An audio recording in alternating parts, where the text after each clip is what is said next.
Hello and welcome to the Spiritual View. I'm Jennifer Halliburton with the Awakened Gen Tarot, and I'm one of the hosts of the Spiritual View. For this special Twin Flame Tuesday, I've invited the whole group to join us, which we didn't get everyone, but we got several, for a more in-depth discussion. So I want to give everyone the opportunity right now to introduce themselves. So we'll start with Dawn. Hi, I'm Dawn, Astrology and Tarot Alchemy. Angie. Hi, I'm Angie from Learn Love Tarot. And Sari. Hi, I'm Sari. Welcome to be with you, or glad to be with you, and happy to talk about the Twin Flame journey. So today we're going to dive deep into the Twin Flame journey, sharing our personal experiences, insight, and the wisdom that we've gained along the way. Whether you're just beginning to explore the concept of twin flames or have been on this path for some time, we hope that our conversation offers clarity, comfort, and answers to some of your most important questions about the journey. It's been my goal to start shifting the conversation away from the traditional romantic perspective to utilizing it for what it is actually intended for, which is ascension. There's so much to still learn about all of this, and I think that one of the best ways that is by having an open conversation with others who know who know that they are on the twin flame journey and the mission as well. These discussions can be challenging because they don't always align with the traditional worldviews, but that's what makes them so powerful. By sharing our experiences and insights, we can support one another in ways that deepen our understanding and help us to grow. So let's approach this with open hearts and open minds as we explore what this journey truly means for each of us. All right, so if you guys are ready, let's dive in, and we're going to start with the first question. And so to start things off, I'd love for each of us to share, what does the twin flame journey mean for you personally, and how has it impacted your life and spiritual path? And so I will get us started off. Let's see. So what does it mean to us personally? So for me, it really does mean the ascension. It was my activation to start learning myself on a deeper level than I have ever learned before. And so my twin flame has been just a mirror to me to show me all of the ways that I have abandoned myself and not shown up for myself and not loved myself. That's the way that I have used this mission the most. And it's really, it has changed my life just drastically just since it all came into my awareness. So I would like to just start and hand it over to some of the others. So Sari, do you have anything that you would like to add with this? Sure. Hi, everyone. I met what I would call my twin, or I'm not sure if the name twin even matters, but I was actually still in the corporate world. And in 2017, I was speaking to an audience. It was a big, audience, and he saw me on stage and sought me out afterwards. And I had no idea who this gentleman was. But anyway, it's a long story. But what I thought it was about a romantic relationship or a very spiritual relationship. But what I recognized over time was it was really about my journey, because he was mirroring, just as you said, the things in myself that I needed to look at. He was instrumental in helping me open to my spiritual journey and taught me some really great practices, especially my meditation practice. And I will be forever grateful to him for that. But it was really more over time about the balance within myself of the divine feminine and the divine masculine energies. And I really needed to balance those. And Dawn and I had a session yesterday, and based on my astrology and also kind of the life that I've lived in my profession, I had to focus more on the masculine energies to survive. And I had to put the feminine energies over here in a box. And so my journey has been to blend the two within myself, because you cannot show up in a relationship with anyone else if you have not blended and balanced those energies of the masculine and the feminine within each of us. And so when we're more balanced, our vibration is expanded. And it's, of course, about the ascension process. But it was more about my journey. And this individual really accelerated my expansion.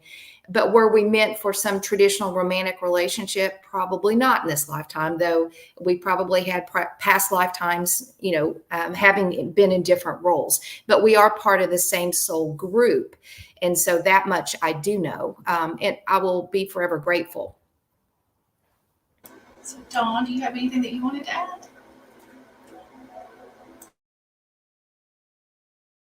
Me. Okay. Hi. Yeah, I really feel like for me, based on my astrology, I have the ruler of my seventh house in my 10th house of career, and it's Jupiter who had just finished stationing and was starting to go backward. So Jupiter is moving very, very, very slow. And for me, what I think I've recognized, I was in a plutonic, Pluto related relationship with my ex-husband.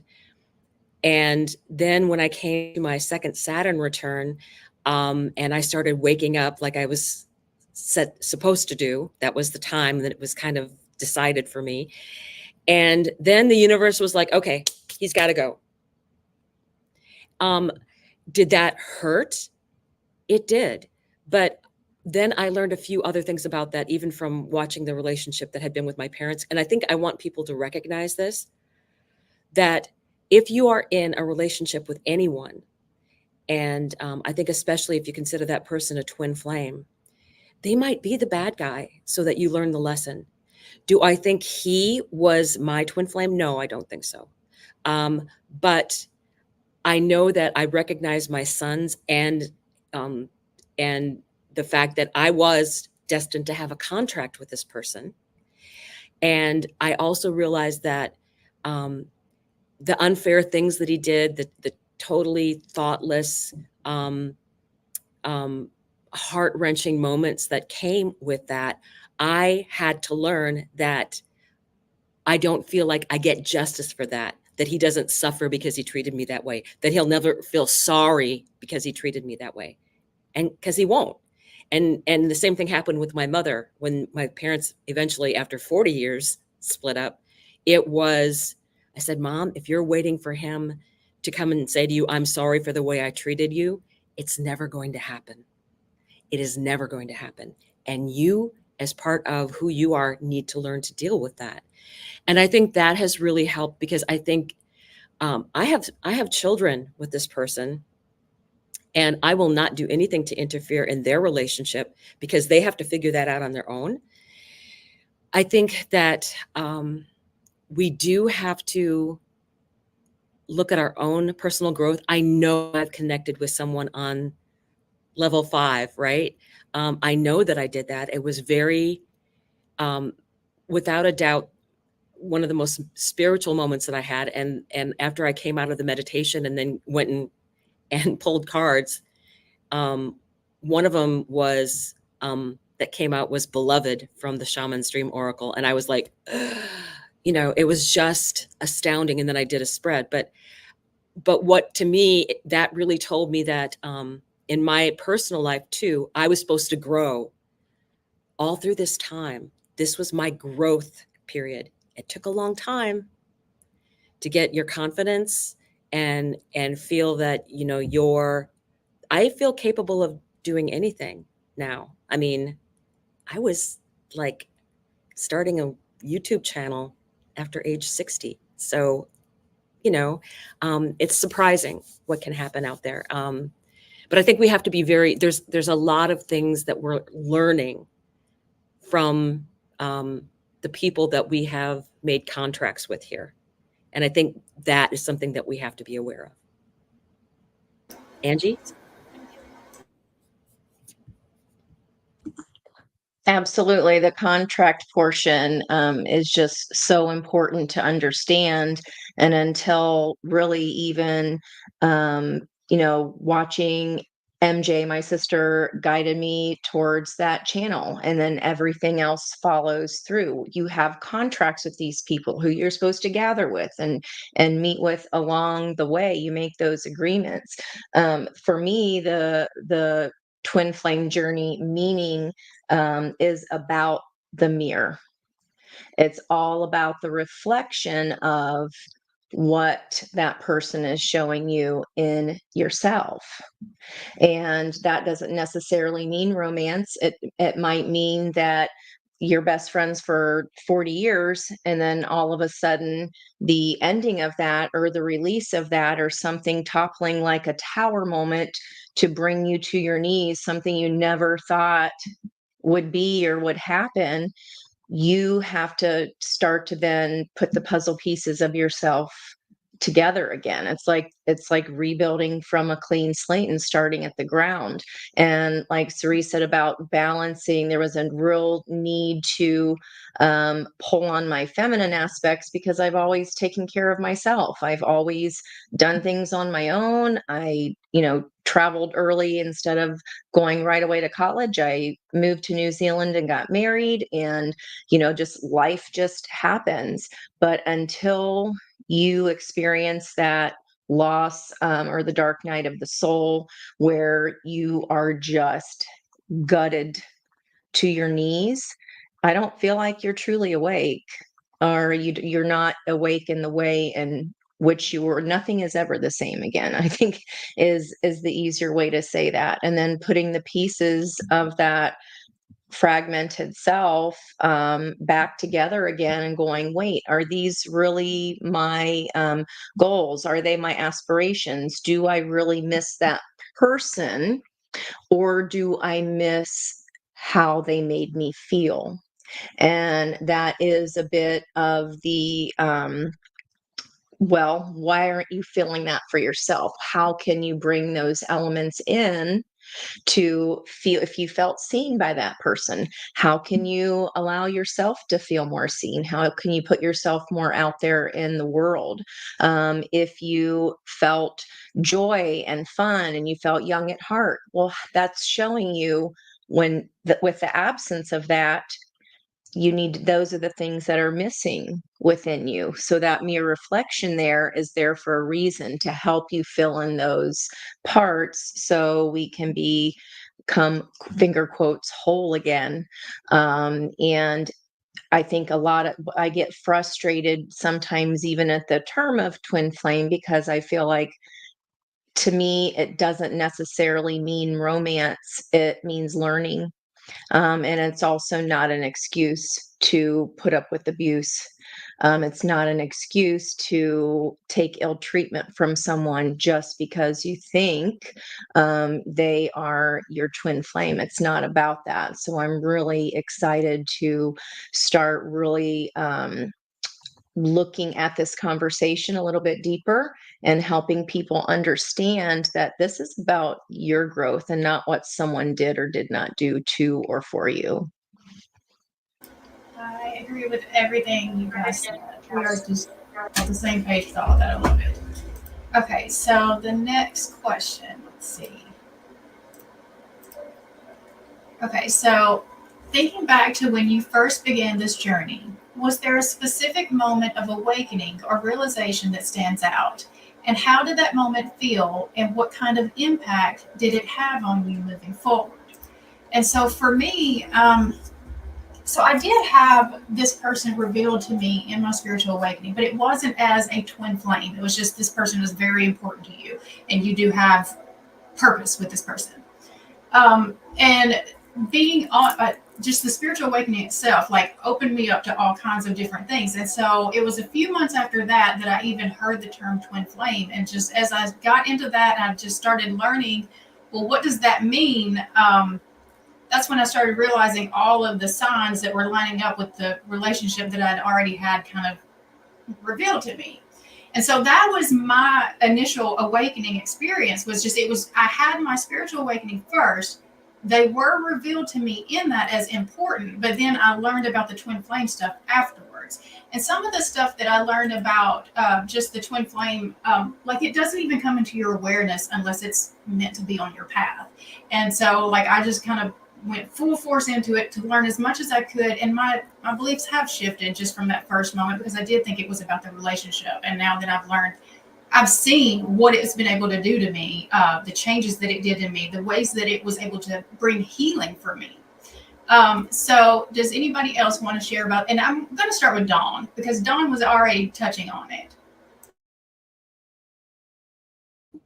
I really feel, one of the things I know, I saw Jamie say, awakened by heartbreak. And I was in that awakening process. I have had a lifelong love of astrology and tarot from a young age. And then my job was then to raise my children, which I am totally convinced was my job for that period of time in the deepest possible way. I know that.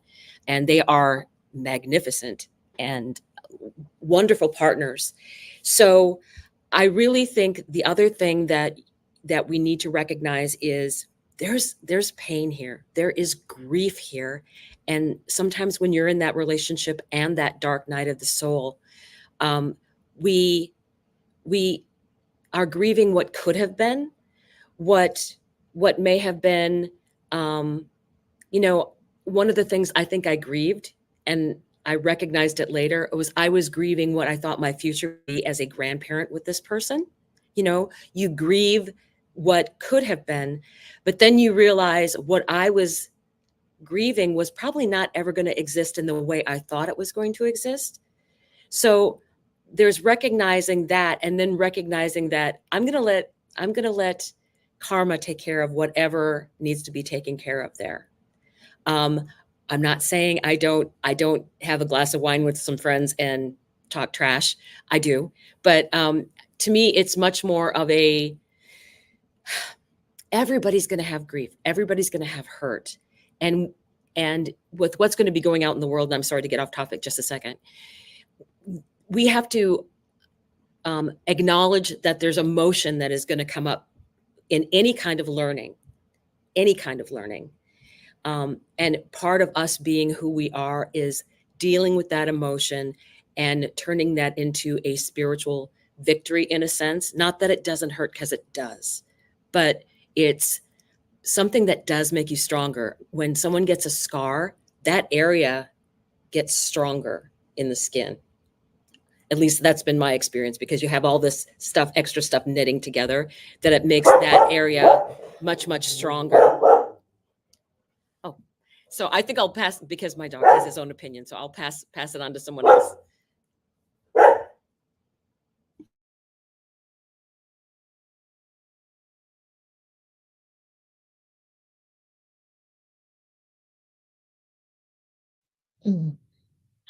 I think my that hindsight is 2020. So I don't think the realization of what's happening really even comes until much later, and that length of time is different for everyone. Um, Especially when you don't have a tribe, when you don't know anything about all of this spiritual stuff, as some people call it. You have no idea that this is for your best and highest good, because that pain is so visceral. You feel like you're never going to be okay ever again. And I feel like it's about learning that you are okay. You always will be okay. And it's like helping you regain and find those parts of yourself where you didn't know you needed to be stronger. And it's toughening you up in a very not fun way. But like I said, if something doesn't bring you to your knees, then you're not going to wake up. You're not going to notice it. It's just going to be another day. You're just going to continue to flow with the energy of where you are going. And unless you have that moment of complete, just utter, shocking, especially when there's that separation, if it's unexpected or in a way that is not kind, and it's out of character even for that other person. You spend so much time searching for the why, that you tend to, again, hindsight is 2020. All that time, it's not wasted, but all that time you could have been working on you and figuring out why was this here for me, instead of trying to be the sleuth and the detective and find out why and what happened. Well, you do. I mean, that's a natural human reaction, is wanting to get to the bottom of it, right? And it's figuring out that reason. And that is such a heavy energy in and of itself. And then you're just attracting kind of more lower level energies that you don't even know that's what you're doing, because you're still in the trying to figure out the why, and instead of going, what is this supposed to teach me? And unless you have other people saying that, or be educating you on what's happening or what's could be happening, they should never tell anybody that, that's their soulmate or their um twin or whatever that is. Like, every human knows that. We feel that connection. That it is, if you feel it, then it is. We just have to figure out what it's supposed to be teaching us, rather than why they did what they did, because it's not about that. And we can waste years still being hurt in the, I can't believe they did that. So that's kind of, and I think the awakening doesn't happen fully. The realization is well after after the awakening, and that's, you don't even know what that is yet. So yeah. Well, one thing I'm seeing right here is it's different for every one of us too. And so, like, for me, it was kind of, there was a divine moment that did happen. And then we've got Dawn was talking about her 5D experience too that happened. And then you just had more of a, like, it was the long game that you were playing with that, kind of looking back. So Sari, what do you have to add to this with the awakening experience? Mine was wild. And sorry, Dawn, when your dog started barking, when Jack was barking, Luna's upstairs barking, thinking there's a dog somewhere. So apologies if I got distracted. I didn't know for probably at least 18 months that there was even a word for twin flame. When I met this individual, I will just tell you, it just kind of like blew my chakras wide open. And I didn't even know what meditation was. And he was the first person who took me through how to meditate. And he was a Uber athlete and actually swam the English Channel. So meditation was a very big part of his practice. And I experienced telepathy with him. I could be on the opposite side of the world and focus on him for like 2 or 3 minutes. And he literally would pick up the phone and say, "Did you ring?" We had the same meditation. We could be in different locations and meditate separately, write notes, call one another. And we had the exact same meditation. So just a huge amount of spiritual expansion. And then I started having recall of all these past lives that we had together. And they were very specific. And I told him things about himself that no one knew. And that really freaked him out. But it was just this, like mushroom cloud, almost like this nuclear expansion. And I had absolutely no context for it. I just knew the vibration was extremely high vibe and went with it. And it was a platonic relationship. He was married. I was in another relationship. But we didn't know how to frame it, other than it was just very expansive. We were very connected. And just the telepathy alone, I could be anywhere in the world and think of a thought and he would call. Or if I was really upset about something that had happened, he already knew in advance and would pick up the phone and call. So we just didn't have a way to frame it. But I can speak to the fact that it was a period of great spiritual expansion for both of us. It ended, we did the runner chaser thing back and forth. And then he ended up ghosting me, and he did it in such a cruel way.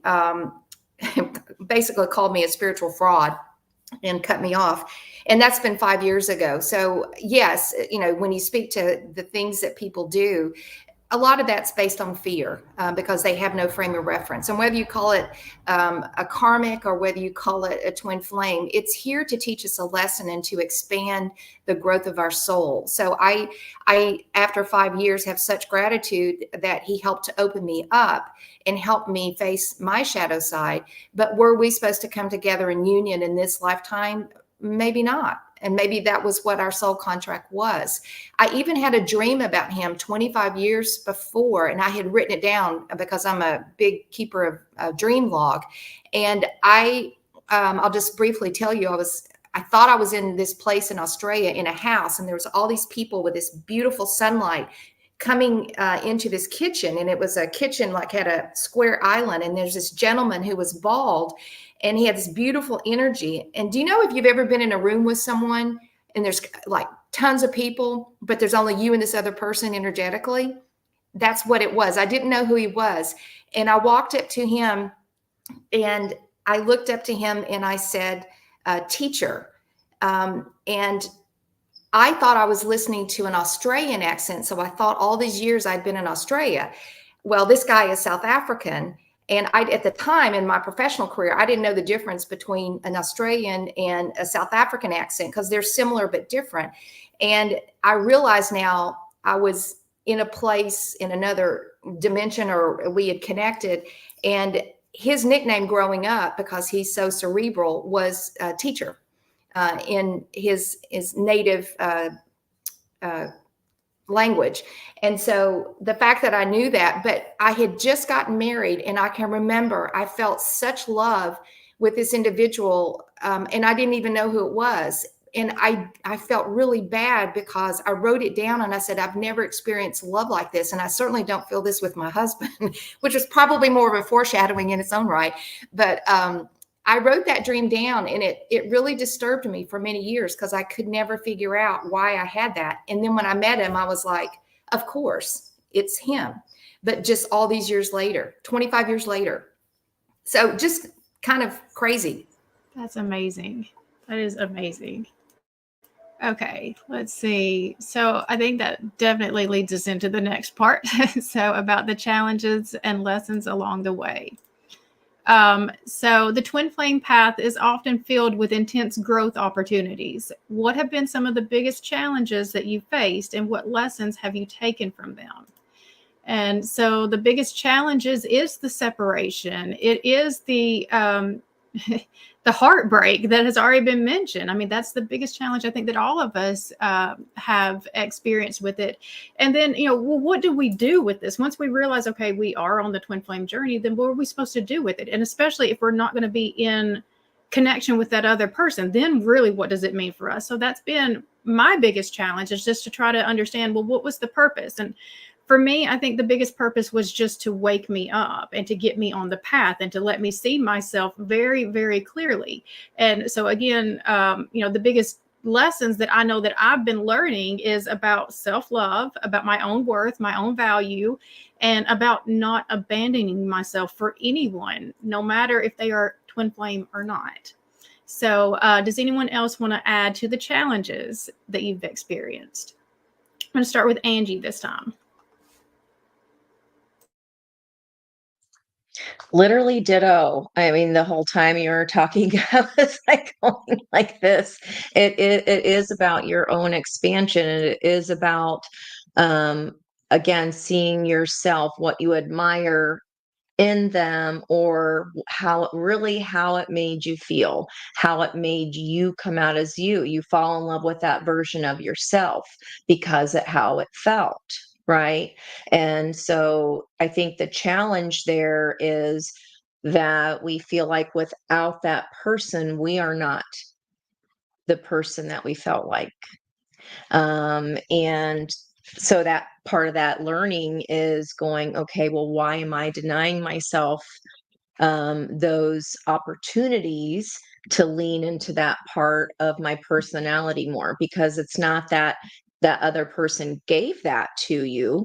It was the combination of the energy, but you have that same frequency. So you're not the same people, but you are reflecting the frequency. So therefore you haven't lost that higher frequency. You just now have to find it in a different way when there is that separation. Once you can kind of get past, not kind of, once you have to get past and grow through the point of the pain and the hurt and the sorrow. That's a lot to pick through. I mean, that anger, that umbrella of anger emotion encompasses so many aspects of the human personality, of feelings, that you have to really, to even get through and pull all the rubble back of the anger, is, that can take years too, depending if you're doing this alone, if you're isolated, if you don't have anybody to talk to about it, or really if you just don't even know what the hell is happening, or why this has come to be in your life. And it's about reclaiming your own power is what I feel there. So ditto for me there, Jen. Suri, do you want to add to that? Yeah, I think what both of you said is spot on, and the only thing that I can say is from the work that I've done in the Akashic records, they laugh and they say, "Well, humans made up this term called twin flame. We, in the astral plane or in the fifth dimension, they don't talk like that." And so, whether you call it a twin flame or a soulmate, they're part of your soul tribe for whatever reason. You made a soul contract, and Dawn, I love that the way that you positioned it. And there are lessons that we came to learn from one another. And that soul contract might be that you are together in union, but it's really about being in union with self.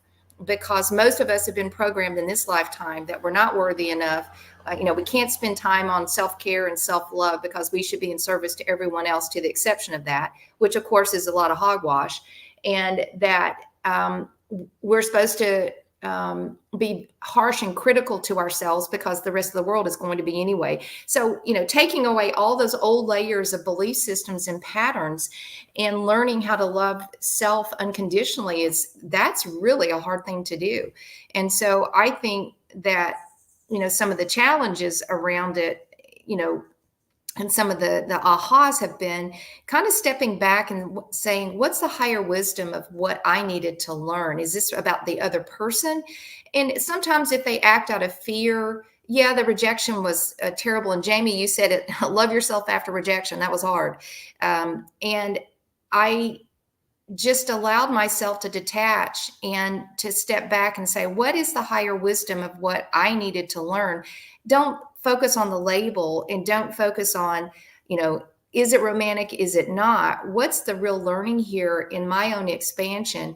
What lessons did I need to learn? And what did they actually trigger in me that I wasn't really willing to look at? Because what they triggered within me were issues about abandonment, about self-love and self-care, those kind of things. And it allowed me to shine a light on them and to say, you know what, maybe I need to pay attention to this because that's part of my own spiritual expansion. So that's what I would have to add as well.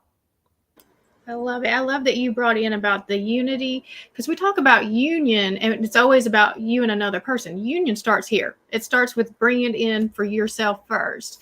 All right. So Dawn, do you want to add to this?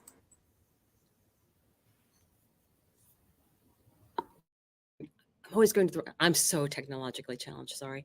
I do think, and I've realized this over my journey. And of course I have, I'm more on the later end of technically waking up, although I think there's gifts that you have all along that you don't realize that you have.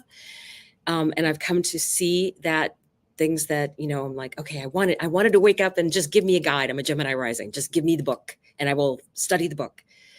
What I've come to realize, being born into the family that I was born into, where we had a lot of our self-esteem taken away, that if I would have had what people would consider a twin flame that would be coming in to take care of me, I would not have grown as a person. I think it would have been crippling for me to always have to rely on this other person.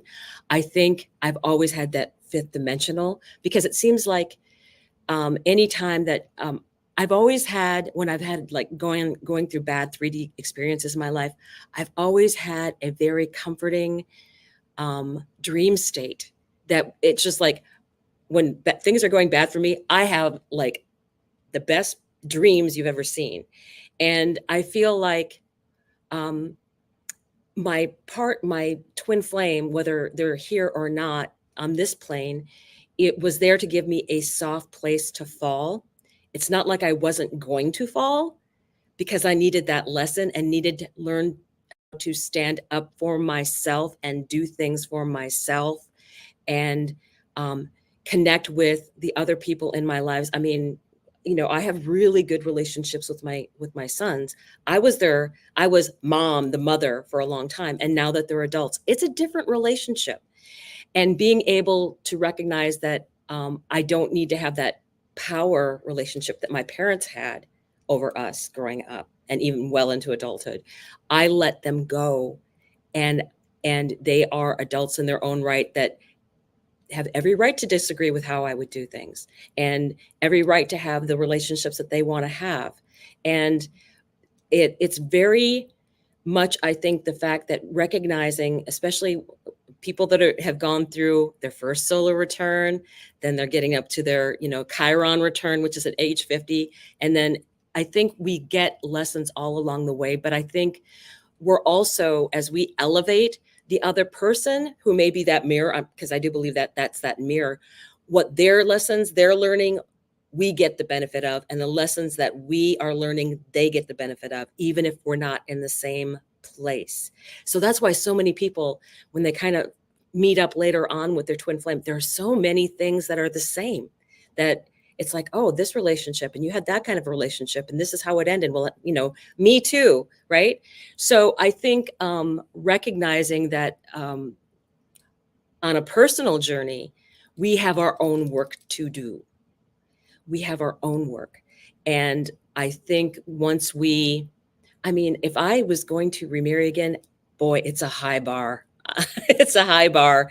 I don't even think marry. It's just a high-end relationship. That they would have to be extremely enlightened and intelligent, or otherwise I'm perfectly happy being by myself and going and doing things and enjoying myself. I have manifested myself to a point in my life that I can do a lot of what I want to do. It's not like I don't have problems, because everybody does still. It's part of the journey. But I think taking with the idea that the twin flame isn't there to solve your problems. They're not. Or to take over for you or go to bat for you. Because then They you're are not not your savior. They are right. not your savior. And I think that's very important to say. Yeah, And I like that's that. that's really all I feel like is I probably would have been a much weaker person if I had met someone that was going to take over the responsibilities for me. I had to take all of my responsibilities. I took care of everything. But I'm a much stronger person because of it. But it was a long journey. And but there's so much more that now I can enjoy, because now I've mastered that, got that, ticked that box, right? And I just feel like most of what we're doing is our own journey first, before that twin flame journey. Before the union can actually happen, you've got to get yourself. Yeah, I love it. Okay, so let's see. Moving forward. Are there any transformative moments that you've experienced that significantly shifted your perspective on the twin flame connection or deepened your understanding of yourself? And I mean, just the twin flame journey in itself has just been complete transformation for me. Just from the minute that it started, it was just like everything started shifting. My whole life is nothing the same as it was 5 years ago. But I will say the transformative moments that I've been having this year is just the understanding of once a divine when you are a divine partner, you get a divine partner. That was the one that was kind of coming out for me this year that's changing. And then with the QHHT sessions that I've shared is just that not getting so focused on that one other person. So that's been the biggest lesson this year for me, is not being so focused on somebody outside, that once you get it right here, that you will get aligned to that correct divine partner, so you don't have to even think about who that person is, because you're aligning yourself to that potential reality as you're going. All right. So who wants to add to this? Who has had big transformations that you want to share? Start with Angie. I was just thinking about like how physical independence, financial independence. I own my goal is to own my own home at 30. I did that. You're checking, I want to travel the world. You're checking all these boxes. You are physically, financially independent, but that's like the outside shell piece. It doesn't mean emotionally independent, because you think, oh, I'm not bothered by these things, or I'm not bothered by, not having people around when I needed them, because then you just form this hard shell. But those are then also walls that keep you isolated. And then that journey is, okay, you do all these things that you can protect yourself with, of nobody can hurt me, I'm in control. And for me, it's like the discovery is we're in control of nothing. We are in control of ourselves, our own energy. The only thing that can ever predict or change outcome, and I don't even like saying that word change, that can bring something vibrationally to you quicker, is your own energy. And that's one of the big reasons I don't do timing in my reads, because that depends. It depends on your growth. And you can't say, oh, October 28th of 2026, this person's going to, knock on your door.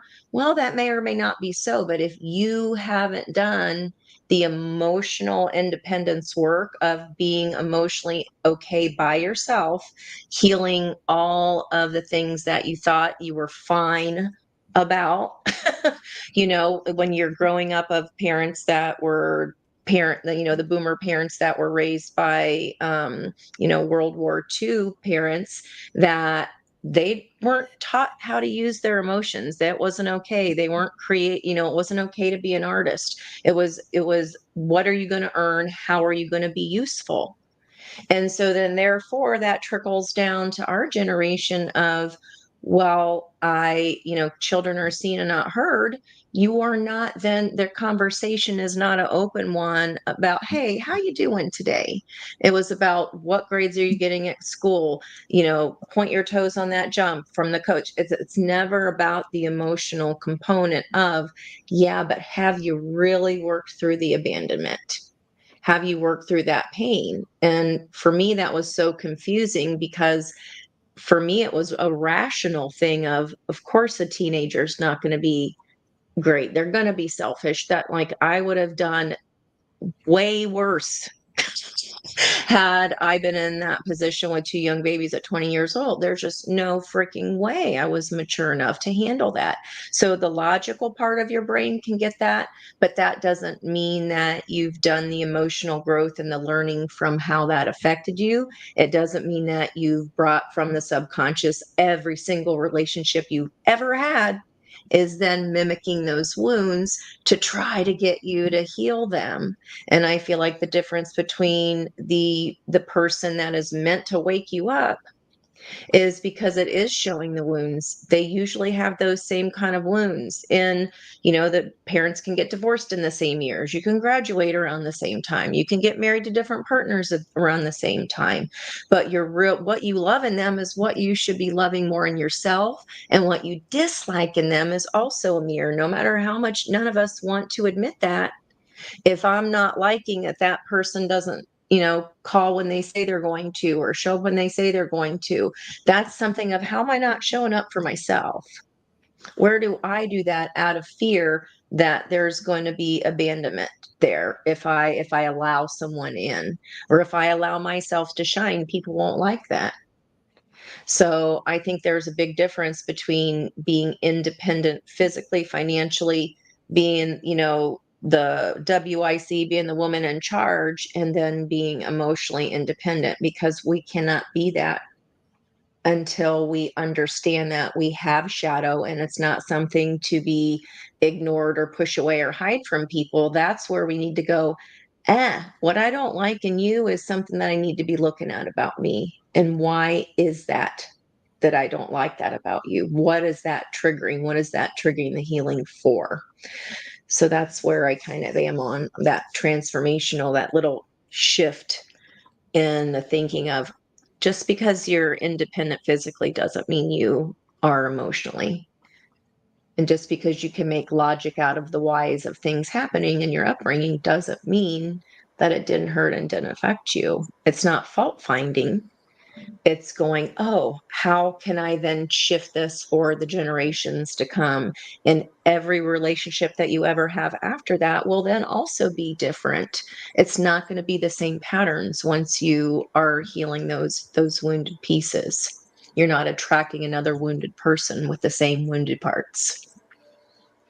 One of the things I was thinking as you were saying that, so when they're a mirror to us, and you're saying that their negatives are also mirrors, like that's something in us. I instantly felt like this, but wait, I don't act like that. I don't treat people like that, that kind of thing. But when you look at it as, well, what do you do to yourself? Because that's where I see all of the negative traits showing up, is how I treat myself. I may not treat anybody else outside of me like that, but I'm absolutely doing it to myself. So that's how you can use the mirror. If you can't see it like in any other way, how do you treat yourself? All right. So Dawn, do you want to add to this? I think it's important to recognize that we do have a lot of contracts with other people, and that's how we're meant to learn. And one of the things I will say, the good contracts are like soul tribes like this, right? Where you can, it's a safe place. It's a trusted, energetic group. And I will say that one of the things that I realized when I have like such strong alcoholism in my family, and 90% of my aunts and uncles were an alcoholic or married to one. That's how that way for generations and generations. So one of the things that I realized was I was also here as one of the jobs contracts that I had was to break that cycle. There's a lot in this particular moment in time. There are so many people in this group that will be watching this that are breaking ancestral trauma. And one of the things I did learn, and it just kind of I wasn't just breaking it for me, I was breaking it for my ex-husband's family as well, because they had theirs. But my sons are not going to have either his or mine, because we've changed that structure. That contract is over and it's done. And I think people need to understand that there's contracts that you're always going to have with other people, that you're there to help them learn. They're here to help you learn. And I think once we realize that, how it's that ripple effect. It's that ripple effect, because something might stick in your brain for a little bit, and then you'll be going out doing your thing and something else will happen. And then you'll go, oh, I get what that means now. I didn't quite get it. And now I see that. I see that in my learning. And I do think that is part of that. The twin flame journey is also that contract, but a lot of us are monadic, I feel. I don't know if I am or not. I do know I do have that higher connection with someone that was so incredibly loving and supported. And it was just like thrilled that I can't even, and it wasn't like we hugged or anything. We just physically were holding hands and facing each other like that. And the amount of just sheer joy that came through that connection alone was, it wasn't, we tend to do that 3D physical stuff all the time. And it's more than that. We're here to learn anyway. We're here for a purpose to learn in this 3D. So will have 3D problems, because that's how we learn. But we do have that higher connection that every once in a while we just get that, that perfect aha moment that will kind of happen periodically. And I feel that comes through other people with soul contracts. Yeah, and I'll expand on the soul contract, Jen. I thought that I could only do the twin flame journey, with him in partnership, whatever that meant, because we had signed up to do spiritual work together. And that didn't necessarily have anything to do with a romantic relationship, but he obviously broke the contract through ghosting me. And the way he did it was particularly cruel.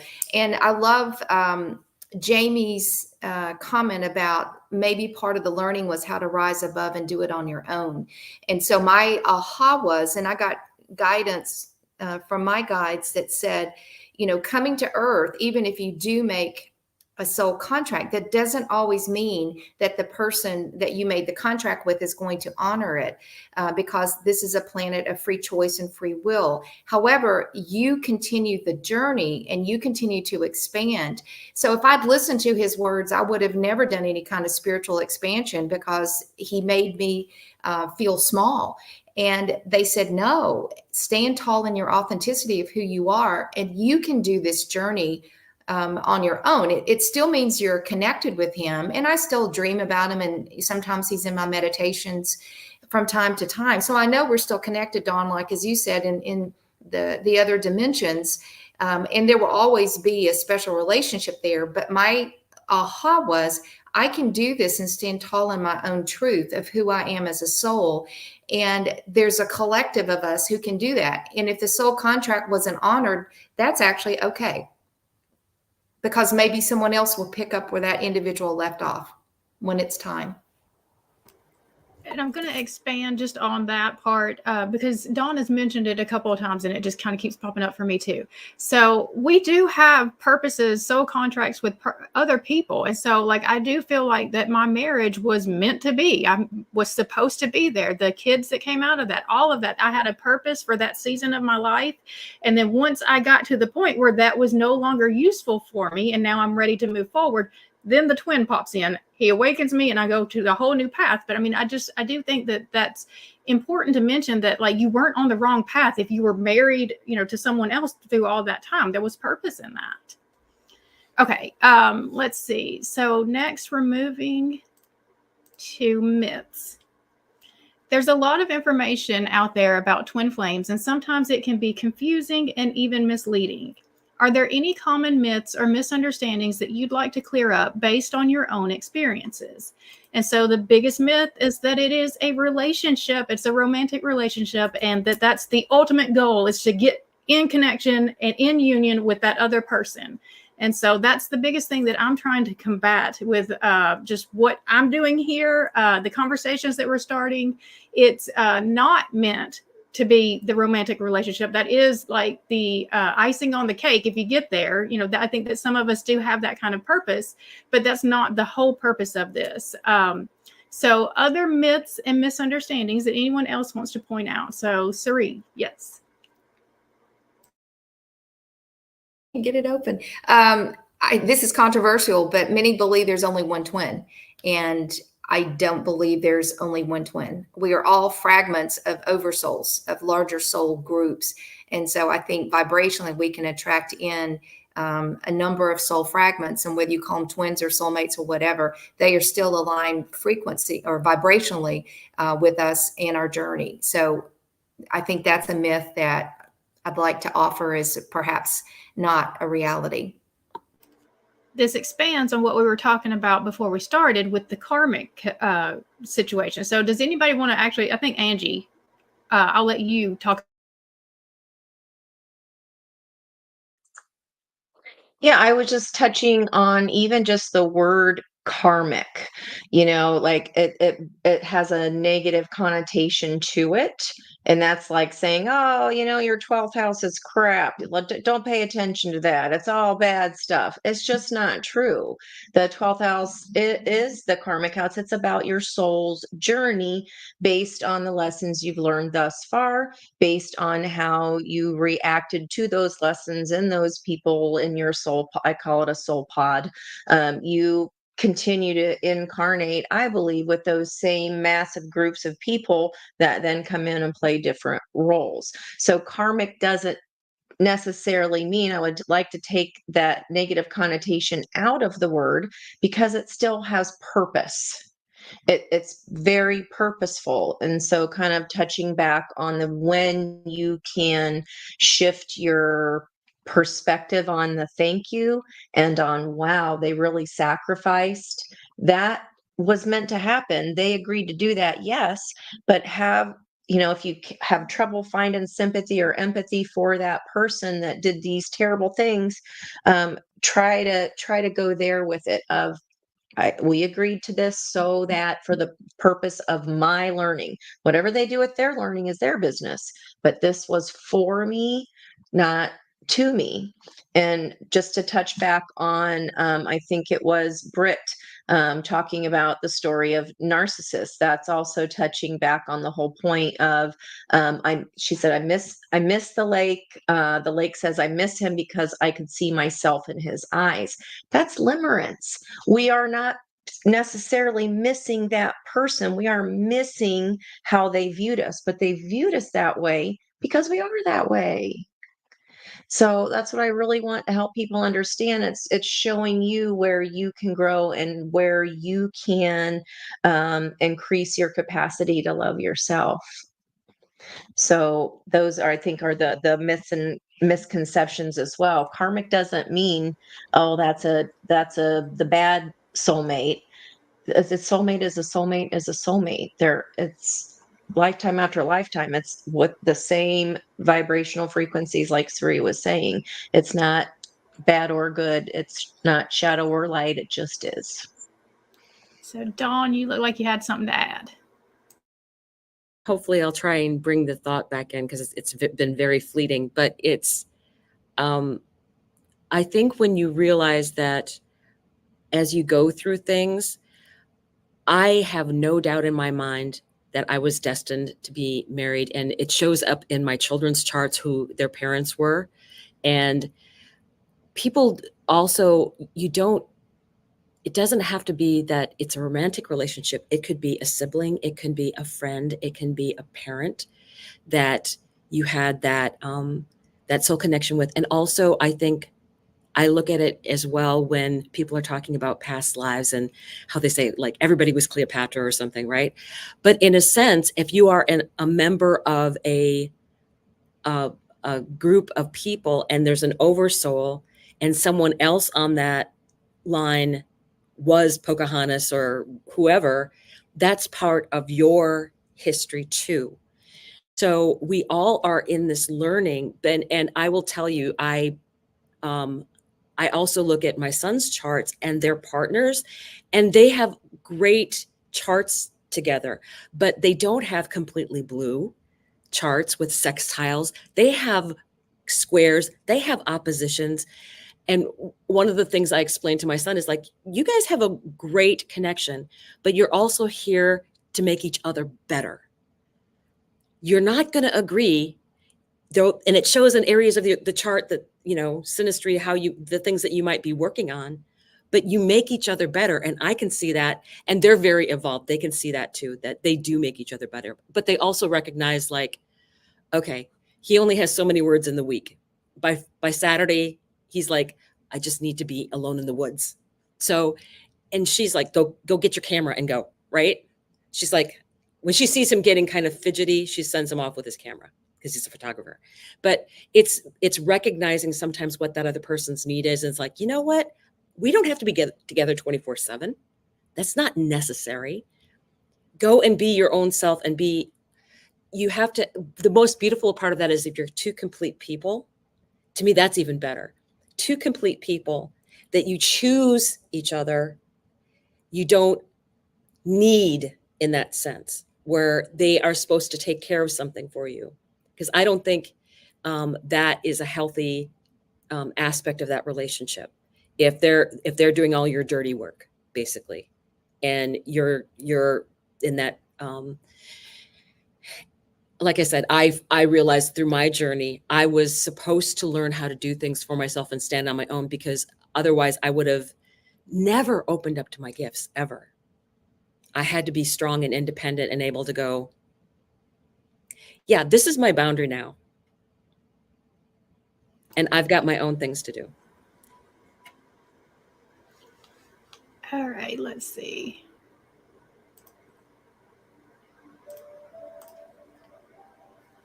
The intensity of the twin flame journey can sometimes make it challenging to navigate daily life. How have you found ways to balance this journey with everyday responsibilities? Any practices or habits that help you stay grounded? And so the main thing I'm thinking about with that is just where we get in the obsession, just worrying about, when it's going to happen, when are we going to hear from them again? And I mean, just that can really steal a lot of your time and energy when you're focused so much on what's happening with this other person. When is it going to come together? And so I just think that the way to find balance is pouring back into yourself, finding, like, I've been telling people a lot, like, you need to start dating yourself. You need to start really getting to know yourself, knowing what you like, anything that you feel like you want to do for that other person, take that and pour it back into yourself. So the time that you're wanting to spend, if you have like one thing I said is, like, when you get into a new relationship, You want to tell them all the great things about themselves. So start doing that for yourself. Start like really pouring back into yourself. Every time you feel like putting into somebody else, like start really focusing that energy back onto yourself. That's the way that I have been able to find, balance and get myself just really back into the present of what matters. What matters is my life, not what's going on outside of me. So, who wants to go with this about the balancing? We got anybody? Okay, Dawn.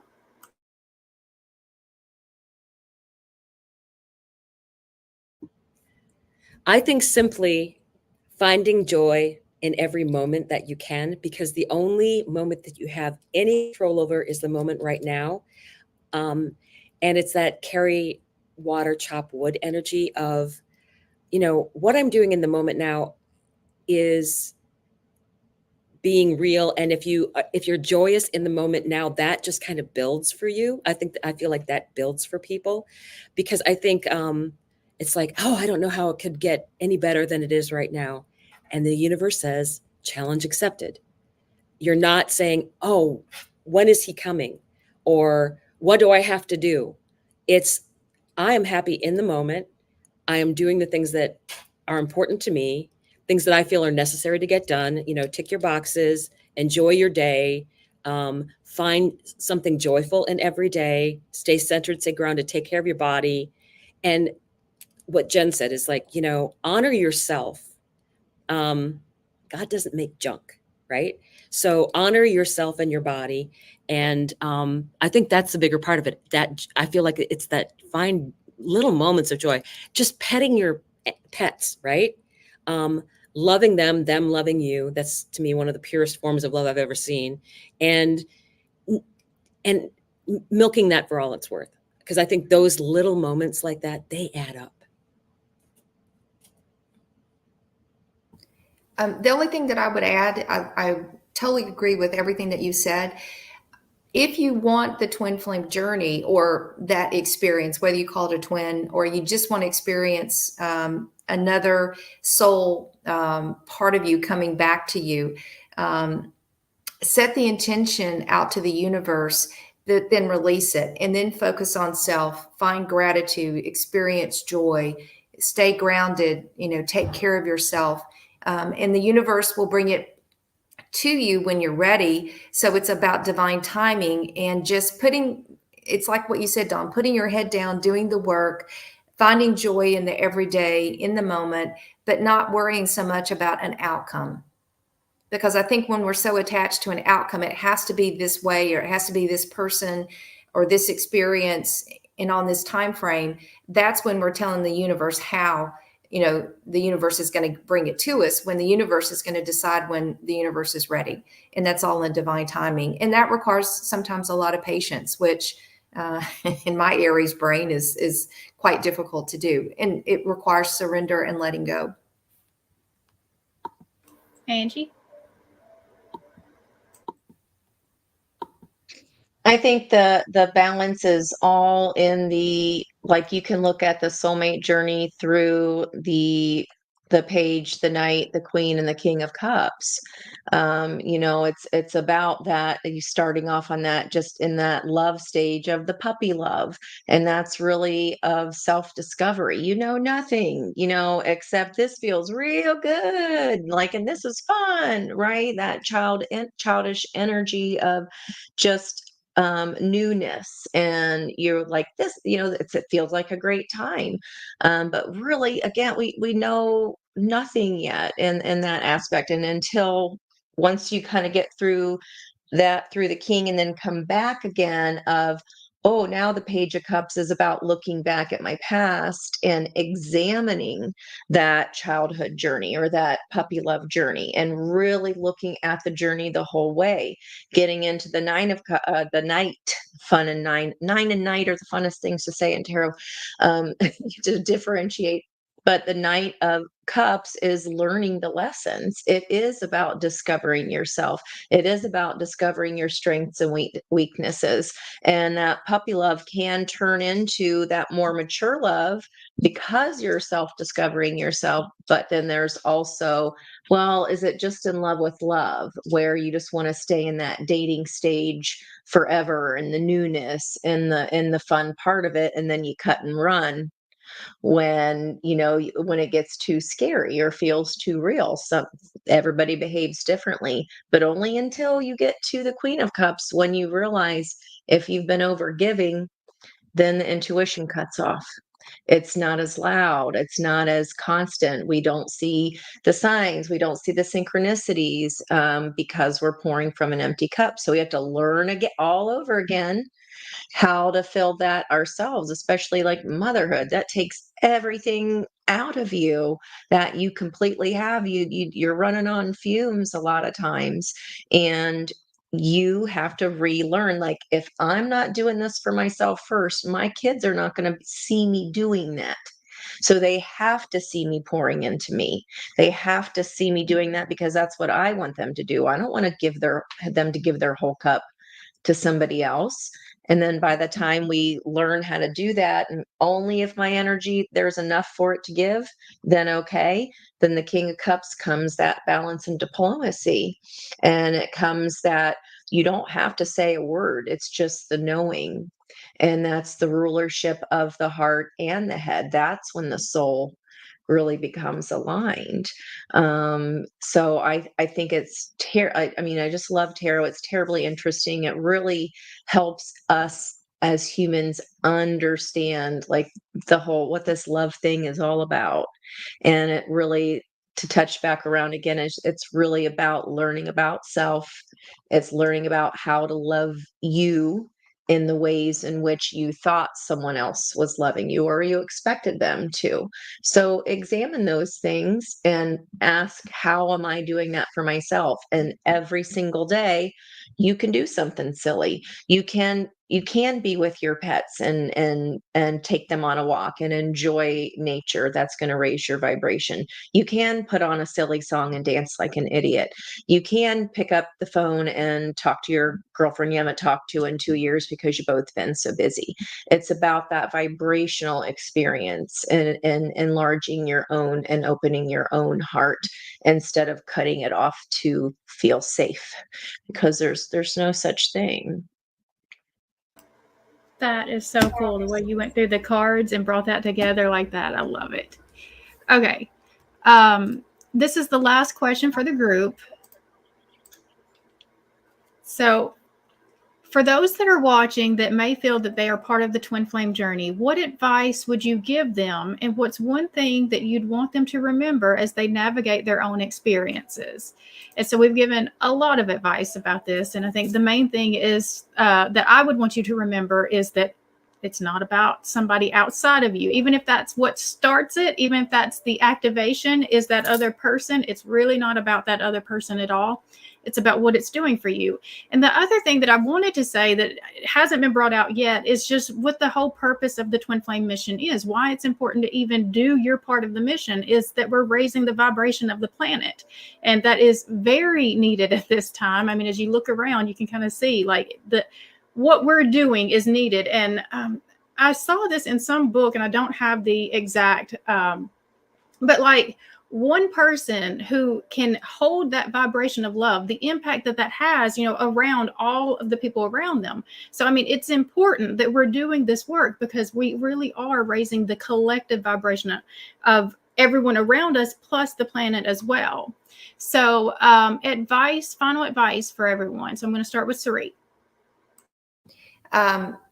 Just what I said earlier, if you have found a twin or in that experience and the soul contract on their part is not honored, that doesn't mean anything. All it means is that you are focusing on your spiritual expansion and your gifts, and stand tall in that. And as you said, let your vibration and your light be heard and seen throughout the planet, because this is what we're here for. This is what we signed up for. And whether you're doing it by being balanced within self, or you're doing it in partnership with someone else, they both can be equally powerful. So that's my thought. Okay, Dawn, do you want to share? I think that the best thing that you can do if you're involved in a twin flame situation, and again, I feel like I'm very connected to someone, at least on the fifth dimension, whether they're here on this plane or not, is do your path work. Do what you're supposed to be doing, because even if you are very connected with a twin flame who's, you're there to teach each other. We're all here to teach each other things. And I think it's most important that we follow what our path is, first and foremost, because that helps that other twin flame. And I totally agree. It helps that the planet get higher and higher in that vibrational level. There's nothing better than making sure you've got your lessons down. Okay, Angie. I think the advice that I would give and do generally give is the acceptance piece is really a tough component, and having compassion for the people who are in that separation, especially if it's pretty raw and you're stuck in the but whys, and you don't know how this kind of unfolds or what you're supposed to do. You're just kind of dumbstruck, and they get stuck in that but they dids, and the dreaded but they dids. And if you can help them with that acceptance portion by reminding everyone that, can we forgive that they were just not in the level of consciousness that you are right now.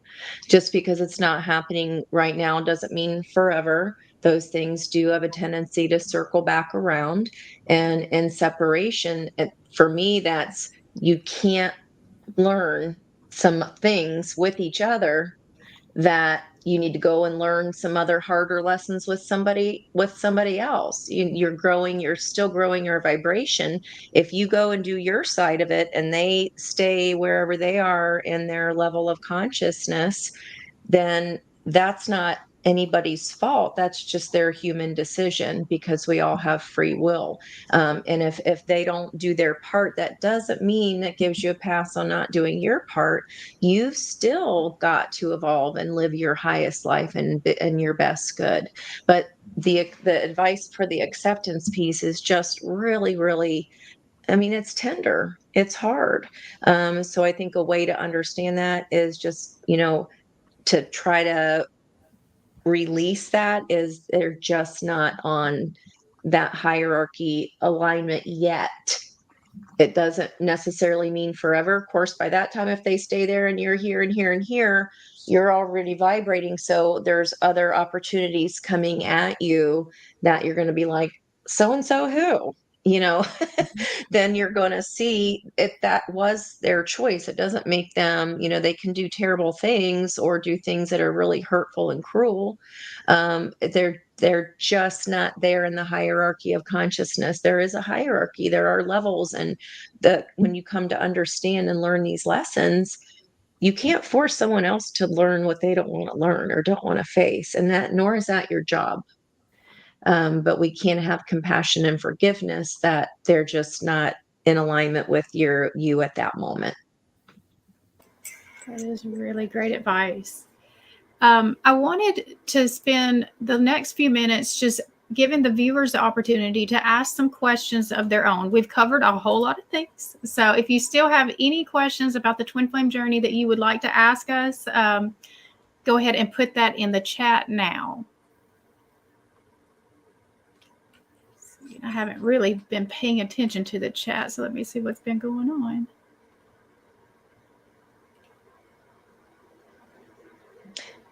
Jen, just as an aside, while we're waiting for questions, today's life path energy is a 6 of the Lovers. And remember, that's a double edge, it's a sister energy, right? It's an opposition. So the challenge of that is the devil. It is the fear. It is the codependency. It is the addictions. And the fear is the biggest thing. So when you get one, with it comes the other energy. And you don't just always get to have the past life soulmate energy without the fear, without the lessons, without learning how to detach and become a unified person within yourself first.